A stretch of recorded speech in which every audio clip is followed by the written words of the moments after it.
सुलता मंडल के 17 वर्ष के बेटे को मुबैना तौर पर बॉर्डर सिक्योरिटी फोर्स यानी बीएसएफ के एहलकार ले गए और उसके एक दिन बाद गांव से कुछ दूरी पर उसकी और उसके एक साथी की लाश मिली।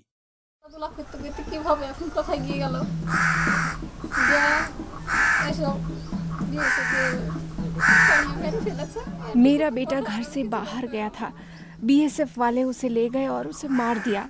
मेरा बेटा कहीं दूर भी नहीं जाता था।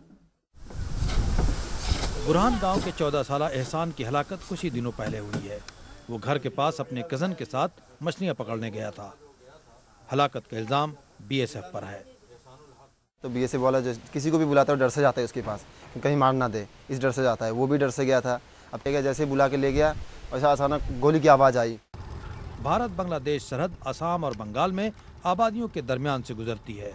हुकूक इंसानी की तंजीमों के रिकॉर्ड के मुताबिक हर बरस बीएसएफ के हाथों 100 से ज्यादा सिविलियन मारे जाते हैं। वो जनाना लोग हमारा पास बहुत सारी कंप्लेन है कि वो लोग को कस्टडी में लेके रेप भी किया गया।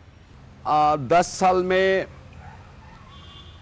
इंडिया बांग्लादेश बॉर्डर में बीएसएफ के हाथ में करीब 1100 से 1200 लोग मर चुके हैं।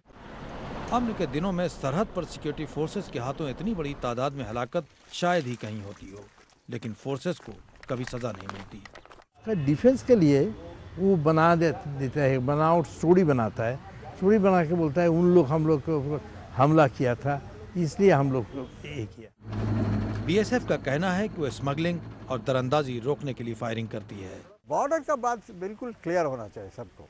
ये तुम्हारा ज़मीन है, ये हमारा ज़मीन है, ये इलीगली मत क्रॉस करना। अगर ट्राई करोगे रात को हम ज़रूर फायर करेंगे। ये लेसन अगर बॉर्डर में नहीं होगा तो फिर बीएसएफ को स्वाम कर लेंगे। 4000 किलोमीटर लंबी सरहद के अतराफ में बसने वाले लाखों लोग खौफ और इंतहाई मुश्किल हालात में जिंदगी गुजार रहे हैं।